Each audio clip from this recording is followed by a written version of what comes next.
Everyone, God welcome lesson another way. This is yet another video and आपके exams खत्म हो गए हैं। अब फेस एक नया आ गया है कि भैया बोर्ड के एग्जाम तो फिर ठीक थे, उनके जो जवाब थे वो मिल तो जाते थे आसानी से। ठीक है, एक दो बार रिवीजन करो, याद करो, हो जाता है। पर ये जो नया सवाल आया है, ठीक है, इसका जवाब कब मिलेगा, इसका जवाब कैसे मिलेगा? This is the big question यार। बहुत आसान नहीं होता, बिकॉज हम स्ट्रीम को एसोसिएट करते हैं अपने करियर से, जो कि कुछ हद तक ठीक भी है। ठीक है, हम जो अपनी स्ट्रीम चूज करेंगे वही हम 2 साल पढ़ाई करेंगे एंड मोस्ट प्रोबेबली काफ़ी केसेस में नहीं भी होता, एक्सेप्शंस आर ऑलवेज देयर। उसमें ग्रेजुएशन करेंगे एंड उसके बाद अलग आगे पढ़ाई, तो मे बी आगे पढ़ाई, या फिर प्लेसमेंट लगेगी तो फिर वहाँ पे नहीं करेंगे। You know, there are different things, everyone has a different story. But basic जो चीज़ है वो क्या है कि हमारे यहाँ पे स्ट्रीम क्या है, 10th के बाद भैया 10th तक तो सब सही था, सारे बंदे सेम सब्जेक्ट पढ़ते थे। एक चॉइस आई थी कंप्यूटर या फिजिकल की, वो हमने चूज कर ली थी, उसके बाद हमें कुछ पूछा नहीं। अब हम सिर्फ इतना बड़ा फैसला ले रहे हैं, तो अब इसका जवाब क्या करें? तो सबसे पहले तो ये जानो यार कि हमारा जो भी सफ़र रहा है इस चैनल पे वो काफ़ी अच्छा रहा है। ठीक है, इस चैनल पे हमने काफ़ी सब्जेक्ट्स पढ़ाए और आपने पढ़े। तो मेरा हमेशा से पढ़ाने का जो मतलब तुम कह लो अंडरलाइन फिलॉसफी रही है ना, वो यही रही है कि यार तुम्हें समझ आए। ऑब्वियसली समझ नहीं आएगा तो फिर अलग ही बात है, रट्टे तो लगवाने नहीं, और साथ में मज़ा आए। ठीक है, अगर ये दोनों चीज़ें मैच हो रही हैं तो व्यूज़ कोई बात नहीं, मज़ा और समझ ये दो चीज़ें हैं तो फिर मैं सेटिस्फाइड हूँ अपनी वीडियो से। एंड मैंने हर सब्जेक्ट में, मैंने सारे सब्जेक्ट्स नहीं कराए, पर जितने कराए उसमें ये कोशिश करी है दोनों चीज़ें पूरी पूरी मिले तुम्हें। और अभी भी इस क्वेश्चन का जवाब अच्छे से दूंगा। ठीक है, और उसके बाद एंडिंग तक बने रहना, तुम्हें एक छोटा सा नन्ना मुन्ना सा या फिर तुम्हारे लिए एक्साइटिंग काफ़ी सरप्राइज होगा। ऑलराइट, सो भैया स्ट्रीम्स क्या होता है? स्ट्रीम देखो यार, 10th तक तुमने सारे सब्जेक्ट पढ़े, सारे बच्चे तुम्हारे साथ थे, अब बांटते जाओगे। पहले सेक्शंस होते थे, अब स्ट्रीम्स है। ठीक है, तो कौन से भैया? सबसे पहले तो यार तुम्हारे यहाँ पे आएगी मेडिकल। ठीक है, उसके बाद आती है नॉन मेडिकल। भैया मेडिकल, नॉन मेडिकल, बस दो नहीं, 3 4 कॉमर्स, और उसके बाद आती है आर्ट्स। अब उसके बाद से मैं ये कोई रैंकिंग नहीं दे रहा कि फर्स्ट सेकंड थर्ड फोर्थ, नहीं, बट हाँ हम डेफिनेटली ये कह सकते हैं कि मतलब बच्चे देखते हैं, ऐसे ऐसा बना हुआ है, मैं नहीं बना रहा, बट ऐसे हाई रैंक की बनी हुई, जो कि टीचर्स के दिमाग में होती है कि भैया कॉमर्स लेना क्यों ले रहा है, नॉन मेडिकल लेना, भाई आर्ट्स लेना क्यों ले रहा है, तू तो अच्छा बच्चा है, मेडिकल ले सकता है, मेडिकल लेना, अरे तू तो शरारती है, तू तो आर्ट्स में, ऐसा ऐसा कुछ नहीं होता। ठीक है, ये पहले दिमाग से निकालो।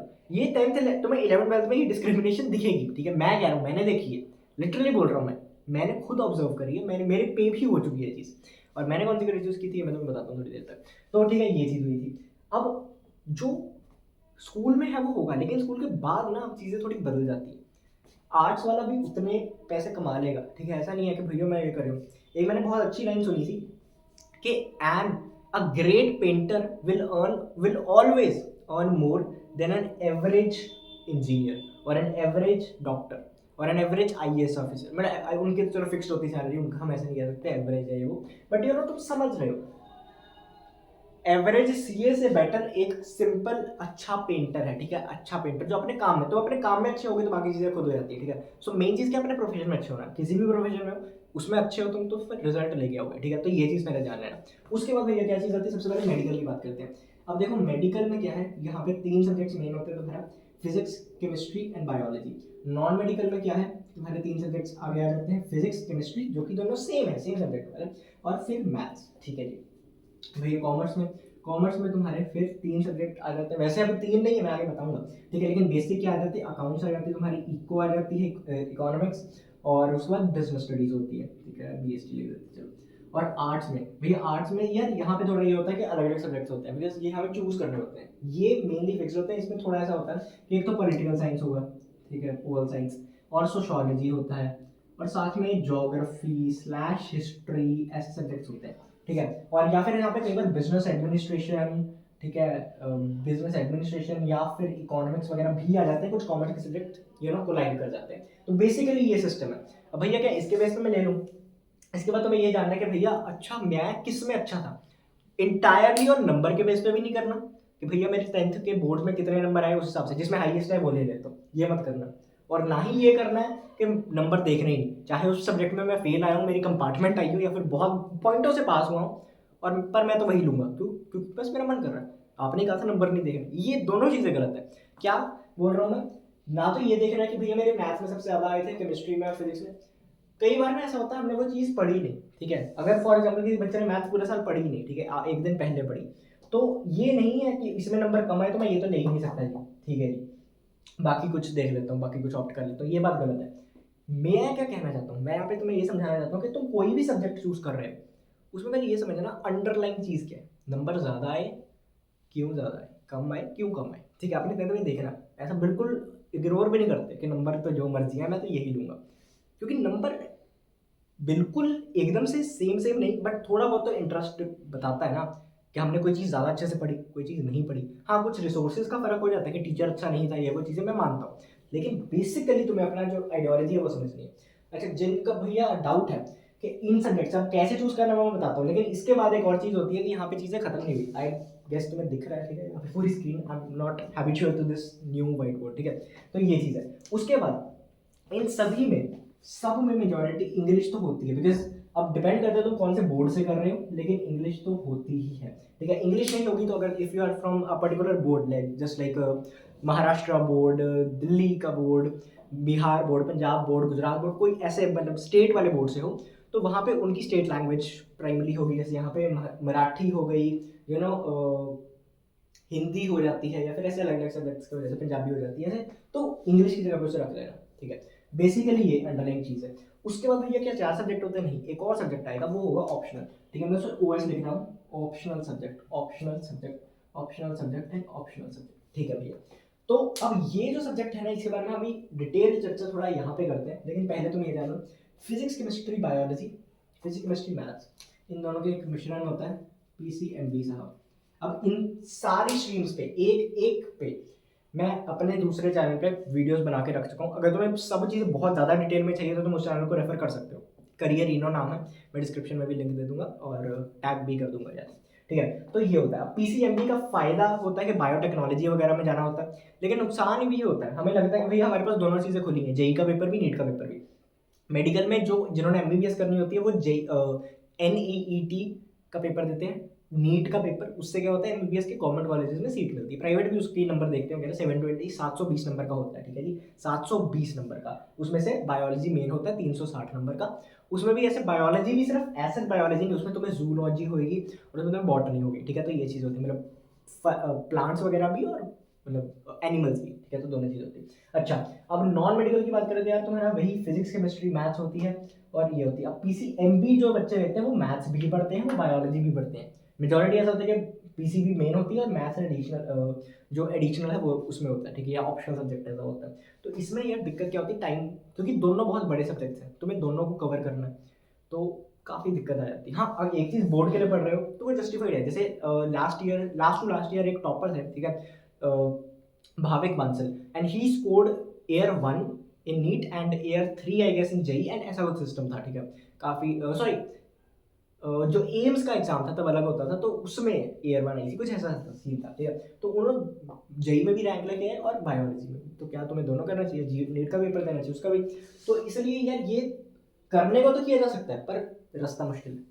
ज़्यादा हर्डल्स है, ज़्यादा दिक्कतें हैं, तो मैं सजेस्ट नहीं करता कि तुम ये चीज़ करो, करने को तो है, ठीक है, अनटिल अनलेस तुमने बायोटेक्नोलॉजी की फील्ड में जाना है, तुम्हारा पक्का है तो मत करना। अगर तुम्हारा है कि जेई का पेपर ही देना है, देना नीट का ही है, या दोनों ही देने, तो उसमें से कोई एक चूज कर लो, बिकॉज नहीं तो तुम यार 11th बाद में, मैं बताता हूँ सच्चाई, मेजॉरिटी बच्चे, सिर्फ बीसीएमबी के नहीं, मेजॉरिटी बच्चे 11th जब खत्म होगी ना, यूट्यूब पे वीडियोस देखेंगे 11th हो गई बर्बाद, अब क्या करें, मैं खुद बनाऊंगा, मैं तुम्हें बता रहा हूँ, क्योंकि ये होगा, सब लोग देखेंगे ये वीडियो, क्यों, क्योंकि उन्हें लगता है यार हमने तो पढ़ा ही नहीं, जैसे 9th निकली थी हमने ये निकाल दी, लेकिन अब जो 10th में नए कॉन्सेप्ट नहीं, 10th जैसे नए कॉन्सेप्ट नहीं आने हैं, जो 12th में है ना, वो सब 11th की आगे कंटिन्यूएशन है, हमें 11th ही नहीं समझ आई, बेसिक्स ही नहीं आए तो आगे क्या आएगा, फिर बच्चे पागल होते हैं, फिर बच्चे कहते हैं कि यार अब क्या करें, अब क्या करें, अब क्या करें, तो इसलिए इसमें फिर तुम ना 11th के एंडिंग में फैसला ले रहे होगे कोई एक का, तो तब फैसला ले लेना, तो अभी फैसला ले लो, ठीक है, मेरा मानना है।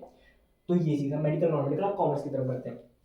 अब ये सब्जेक्ट के बारे में मैंने इतना नहीं बताया क्योंकि इससे हम हैबिचुअल है, ठीक है, इंग्लिश तो होता ही है, और उसके बाद ऑप्शनल सब्जेक्ट मैं बताता हूँ, उसके बाद अकाउंट्स, कॉमर्स में अकाउंट्स, बच्चे कहते हैं accounts is equal to math, ऐसा नहीं है, अकाउंट्स में दिमाग है, काफ़ी लगता है, एंड 11 तो बेसिक्स पे ही निकल जाती है। उसके बाद इकोनॉमिक्स, अब इकोनॉमिक्स के भी अलग अलग होते हैं, ठीक है, टाइप मैं यहाँ पे लिख दूंगा, उसको भी सेंस नहीं बनेगा, ठीक है, मैक्रो होती है, माइक्रो होती है, इंडियन इकोनॉमिक डेवलपमेंट होती है, और जो तुमने मैथ्स में स्टैट्स पढ़ी है वो होती है, ठीक है, तो वो सब चीज़ें होती हैं। उसके बाद बिजनेस होती है, बिजनेस काम कैसे करता है, मैनेजमेंट कैसे होती है, प्लानिंग, स्टाफिंग एंड हायरिंग वगैरह का प्रोसेस, उससे इंटरनेशनल बिजनेस में कौन से डॉक्यूमेंट्स लगते हैं, ये वो चीज़ें, मतलब काफ़ी इंटरेस्टिंग है बट थियोरटिकल है, ठीक है। कभी कभी बोर भी होता है बट अगर समझ के करें तो मज़ा भी आता है। उसके बाद इंग्लिश एंड ऑप्शन सब्जेक्ट, वो पॉलिटिकल साइंस हमें पता है ना, पॉलिटिक्स एंड ये वो, इसमें फिलोसफी भी लिख सकते हैं, वो भी एडिशनल की जगह पे आ जाता है। तो सोशियोलॉजी होती है, उसके बाद तुम्हारी ज्योग्राफी हिस्ट्री, अब ये तो हमें पता ही है, या फिर कई बार बिजनेस एडमिनिस्ट्रेशन ऑफ या फिर इकोनॉमिक्स आ जाती है। उसके बाद इंग्लिश एंड ऑप्शन सब्जेक्ट। अब ये 5 सब्जेक्ट तो कंपलसरी होते हैं। उसके बाद आता है एक ऑप्शनल सब्जेक्ट और एडिशनल सब्जेक्ट में फर्क बता देता हूँ। जो हमारा ऑप्शनल है और एडिशनल है, अब इसमें पहले तुम डिफरेंस देखो। क्या डिफरेंस है कि जो ऑप्शनल सब्जेक्ट है ना, ये तुम अपनी मर्जी से रख सकते हो बट रखना ही रखना है। एडिशनल सब्जेक्ट भी अपनी मर्जी से रख सकते हो, और मर्जी आगे रखना है कि नहीं रखना, समझ रहे हो? दो कंडीशन इसमें। ऑप्शनल सब्जेक्ट को कौन सा चूज कर रहे हो तुम्हारे ऊपर है, बट चूज करना जरूरी है क्योंकि 5 सब्जेक्ट होने चाहिए। और एडिशनल सब्जेक्ट चूज करना भी तुम्हारी मर्जी है कि करना है करो, नहीं तो ना सी।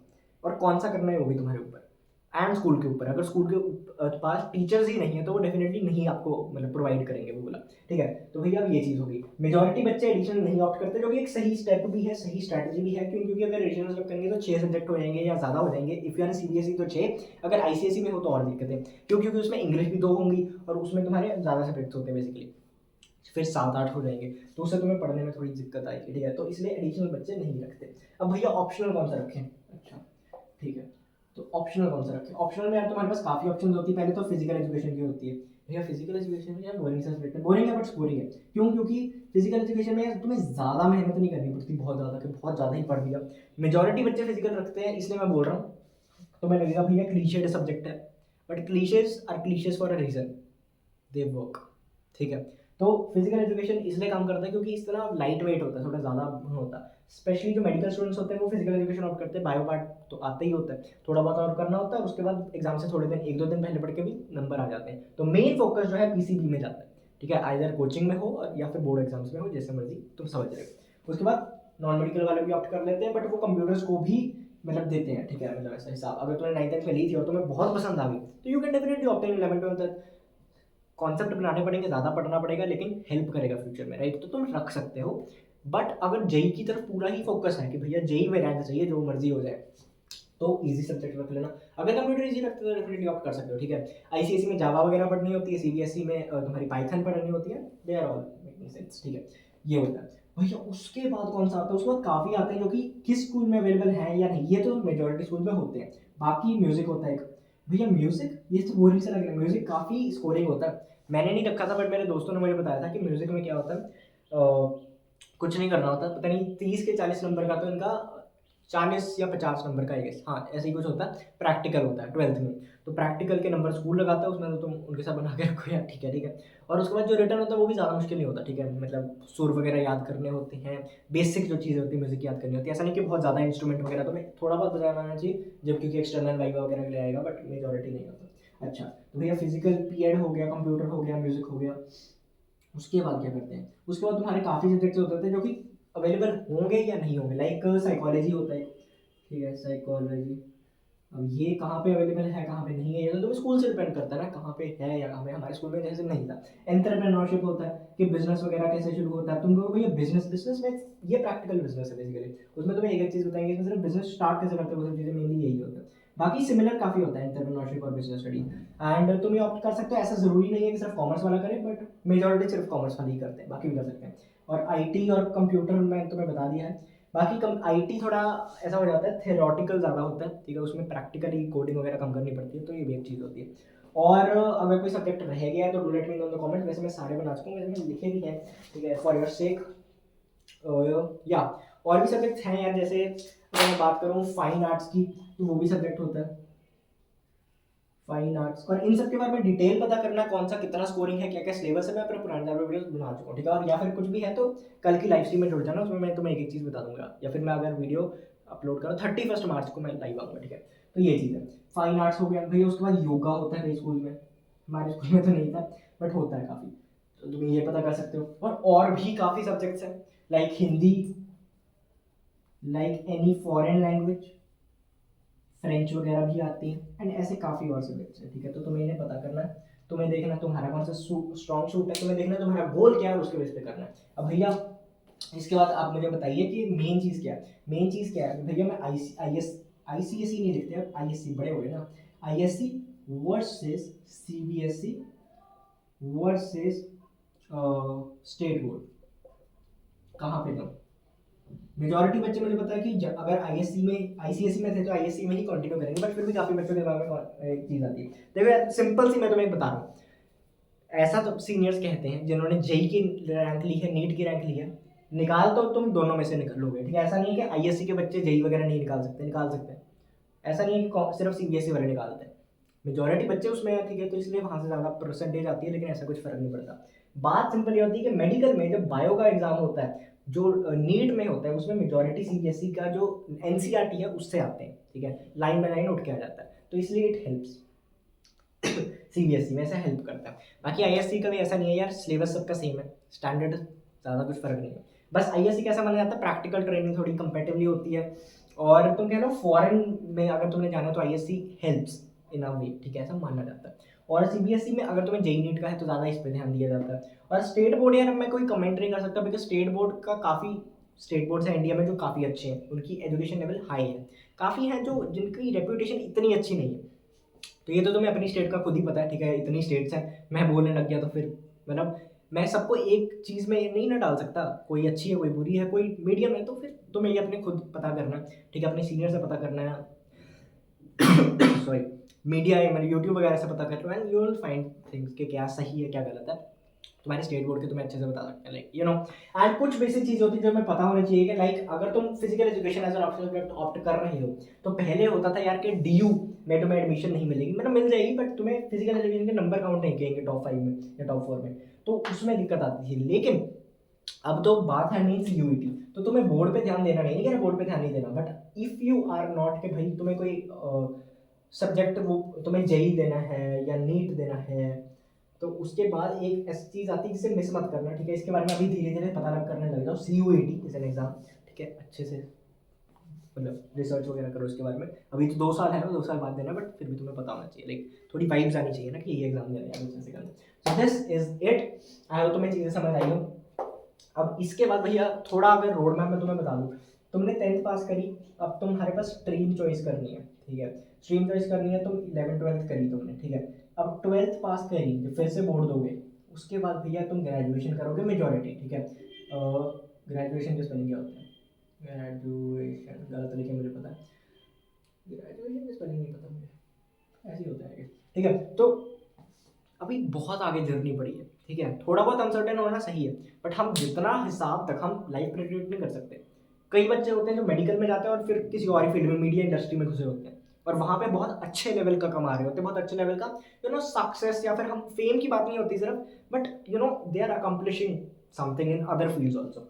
Likewise person starts with commerce, बाद में ही थिंक्स ऑफ लाइक के बीकॉम कर लेता हूँ या फिर I will go with CA and all, बाकी बहुत फील्ड्स है, बट मेजॉरिटी सबसे you know widely populated you know popularized ये है। सो जब सीए एग्जाम देते हैं उसके बाद तुम देखते हो कि ठीक है जी सीए फाइनल इंटर सब तक पहुंच गए, उसके बाद सीए कंटिन्यू नहीं करी, प्रैक्टिस ही नहीं करी, निकल गए किसी और इंडस्ट्री में, पॉसिबल है, बहुत हद तक पॉसिबल है। तुम देखोगे आर्ट्स में जा रहे हैं, सोचा था आईएएस करेंगे, लेकिन बाद में और फील्ड्स दिख गई, नहीं यार मैं मीडिया इंडस्ट्री में जा सकता हूँ, नहीं मैं किसी और चीज़ में जा सकता हूँ, ठीक है, मैं कोई और ग्रेजुएशन करके किसी और फील्ड में जाऊँ, एमबीए करूँ या ये भी कुछ, अलग अलग चीज़ें होती हैं। सो इट्स नॉट कि तुम अपनी पूरी ज़िंदगी डिसाइड कर रहे हो, बट हाँ डेफिनेटली अपने मे बी 4 साल 5 साल 6 साल अगर तुम उसमें कंटिन्यू करो तो मे बी, ठीक है, 10-20 साल। बट जो चीज़ मैटर करती है वो है कि तुम किस फील्ड में अपना कितना परसेंट एफर्ट दे रहे हो, ठीक है। तुम कुछ भी गेमिंग में भी चले जाओ तो आज करियर इतना बड़ा है, इतना बड़ा सेक्टर है गेमिंग का, कोई कमी नहीं है। तो तुम्हें डिसाइड करना है कि तुम्हें कहाँ जाना है, तुम्हें क्या करना है, किस लेवल का करना है। अभी इतना बोझ ना, मेरा ये मानना है, बोझ तो कभी भी नहीं लेना चाहिए बहुत ज़्यादा, ठीक है, बट हाँ थोड़ा बहुत हमें करना चाहिए, ठीक है। रिस्पॉन्सिबिलिटी लेना और बोझ लेने में फ़र्क होता है। So be responsible for your career, but do not be you know obliged और इतना बोझ लेके यार दब जाऊंगा मैं, ऐसे मत करना। मैंने मजे मजे में चूज किया था अपना करियर, तुम भी कर सकते हो। तो दिस इज इट, अब तुम्हारे ऊपर है तुम्हें कौन सा करियर चूज करना है, and I will not say anything on that कि तुम भैया ये करियर चूज करो या फिर वो करो। सो ये तो यार तुम्हारे ऊपर ही होता है बिल्कुल। लेकिन फिर भी अगर तुम मुझसे पूछो कि भैया अब बता दो, ये तुम्हारे फिर भी थोड़े बहुत डाउट्स रह जाए इस वीडियो के बाद कि भैया मैं इस चीज़ में अच्छा हूँ बट मेरे इसमें नंबर नहीं आया, ये नहीं हुआ, वो नहीं हुआ, तो लाइव स्ट्रीम पे डेफिनेटली ज्वाइन करना। एंड साथ ही में if you are from the commerce background तो मैं कहूँगा, फोरग्राउंड कहूँगा, अभी तुम आगे आ रहे हो, ठीक है, मैं अभी भी बोल रहा हूँ मेरे कहने पर स्ट्रीम चूज मत करना। लेकिन अगर तुम चूज करने का सोच चुके हो if you are choosing commerce, तो I have made a new channel about commerce, ठीक है, उसमें हम कॉमर्स के 11th-12th के कॉन्सेप्ट्स वगैरह मस्त, जैसे हमने 9th-10th में पढ़े थे, मतलब कॉमर्स के नहीं, हमने नॉर्मल जो पढ़े थे वो हम आगे डिस्कस करेंगे 11th-12th में, और ऐसे पढ़ेंगे कि भाई मजे आ जाए, नज़ारे आए बेसिकली। तो वैसे ही करने हैं, वैसे ही मस्त तरीके से पढ़ना है।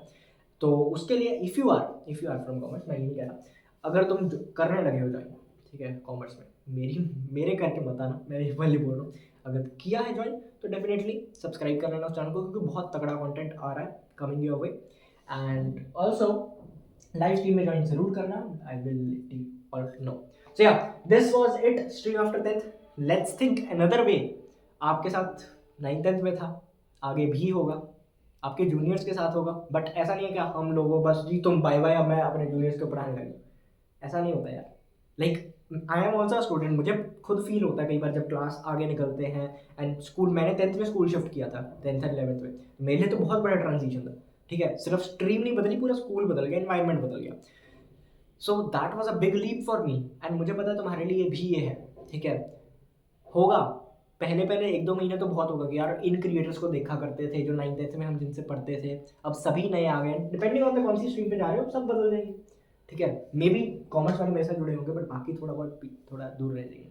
सो उसके लिए you can connect me with Instagram, and subscribe करके रखना ये चैनल भी, तुम्हारे लिए भी लाइव स्ट्रीम्स करते रहेंगे, ठीक है, टाइम टू टाइम, महीने में 1-2 बार, तो जो भी डाउट्स है, क्योंकि मैंने भी 11th-12th निकाल ली है, तुम्हें भी बताऊंगा कि कैसे बेस्ट वे है, ठीक है, प्रोक्रेस्टिनेशन आ जाती है भैया, जो हमारे पास बहुत ज़्यादा ऐसा बोर्डन आने लग जाता है, ठीक है, हमारा पिछला ही काम नहीं पूरे हो रहे, एंड उसकी एक जो टर्म है कि हमसे चीज़ें नहीं हो रही, ठीक है, पिछला ही बोझ बहुत है, मैं आगे का कैसे करूँ, एंड ऑल दोज थिंग्स, इन सब चीज़ों को कैसे खत्म करें। ओवर थिंकिंग बहुत होता है भैया, ये चेंज वो चेंज हो रहा है बॉडी में, हमें समझ नहीं आ रहा, तो वो सब के लिए हम लाइव स्ट्रीम्स करेंगे तुम्हारे, और तुम्हारे जूनियर्स भी देखेंगे यार कि यार ये लोग काफ़ी, तुम एडवाइसेस दोगे अपने जूनियर्स को, तो इस चैनल पे बने रहना, ठीक है, जो अगली बार बोर्ड्स आएंगे या जो भी होगा तो उसमें हम आपको कॉल करेंगे and will have one on one interactions and all. So yeah, this was your video about stream after 10th।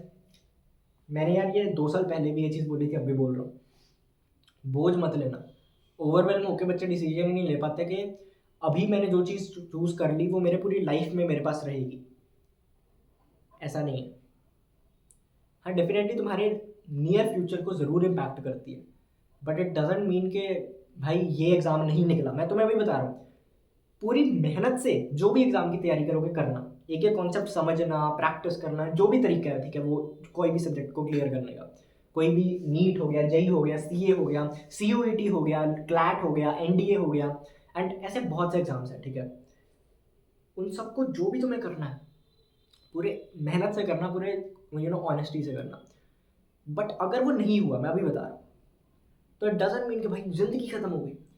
पहले मुझे लगता था कि लिटरली ज़िंदगी ख़त्म हो गई, मुझे ऐसा सही में मैं मानता था कि यार जब जेई नीट वगैरह 12th के बाद नहीं निकला तो उसके बाद क्या करियर रह गया आगे, एवरेज जॉब या एवरेज कुछ। बट जितना लाइफ को ऑब्जर्व करोगे, जितना अच्छे से एक्सप्लोर करो, मैं कहता हूँ ना एक्सप्लोर करो, क्योंकि उससे दिमाग खुलता है, उससे हमें पता लगता है कि it doesn't really matter. 12th के बाद कॉलेज अच्छा मिल जाएगा अगर तुमने ये सब चीज़ें कर ली, हमने उसके लिए मेहनत करनी है, क्योंकि उसके बाद रास्ता थोड़ा ज़्यादा सेट हो जाता है। बट इट डजंट मीन कि लाइफ भाई सेट है या लाइफ ख़त्म है, ऐसा कुछ नहीं है। सो यू हैव टू पहले ही दिन से ये समझ के चलना कि हाँ लाइफ में ना एक नया चैलेंज आ गया है। पहले बोर्ड था, अब बोर्ड नहीं, अब ये पेपर है, ये जो भी है, ठीक है, कोई भी करियर चूज कर रहे हो, वो एग्जाम है, उस एग्जाम के प्रति मैं पूरा डेडिकेट होकर पढ़ूंगा। लेकिन एग्जाम है, खत्म थोड़ी हो रही है, एक सीजन चल रहा है। मैंने क्या कहा था, 10th तक एक सीजन है, उसके बाद नया सीजन शुरू हो गया, ये सेकंड सीजन है तुम्हारी लाइफ का। बट सेकंड सीजन में एपिसोड 10 होंगे, पूरे अच्छे से जियोगे तुम, उसका मतलब ये थोड़ी है अगर सेकंड सीजन के एंड में हार गए तो भाई वेब सीरीज खत्म हो गई। जिंदगी बहुत लंबी है, ये कोई ऐसा नहीं है कि डार्क जितनी 3 सीजन में खत्म, नहीं, यही that's where you are wrong. ये तो हम इंडियन सीरियल जैसे बनाएंगे, लंबी बट अच्छी, ठीक है, बहुत बड़ी हो या ना हो, तकड़ी हो, मज़े से भरी हो, तुम्हारी किताब वो लिखी जा रही है, तुम्हारी वेब सीरीज़ बन रही है, ठीक है, स्क्रिप्टिंग हो रही है, तुम देखो कैसी कहानी बनानी है। हार तो यार इन्फिनिटी वॉर में भी गए थे, बट मूवी वो सबसे सक्सेसफुल रही है। क्यों? क्योंकि उसके बाद जो वापस आए ना एंड गेम में, that was the main thing. तो अभी से समझ लो कि दीज आर जस्ट एग्जाम्स, ठीक है, बहुत ज़्यादा बोझ नहीं लेना, रिस्पॉन्सिबिलिटी लेनी है कि अब मेरा करियर के लिए मैं पढ़ रहा हूँ, अब मैं नंबरों के लिए नहीं सिर्फ पढ़ रहा हूँ, मैं अपने करियर के लिए पढ़ रहा हूँ, नियर फ्यूचर के लिए पढ़ रहा हूँ, पर साथ में दिमाग से कंपोज रहना है। So yeah this was it, काफ़ी बातचीत कर ली हमने। सब्सक्राइब ऑन दिस चैनल, मैं अगेन बोल रहा हूँ, क्योंकि ये आपको मदद करेगा काफ़ी, ठीक है, और मज़े तो करेंगे ही हम, वो तो मैं तुम्हें बता ही चुका हूँ, बताने की जरूरत भी नहीं है, हमें पता ही है। So yeah thank you for watching this video till now, and even if you like कि इसके बाद कभी हमारी डायरेक्ट बात ना हो, it was a good journey, काफ़ी अच्छा एक्सपीरियंस था।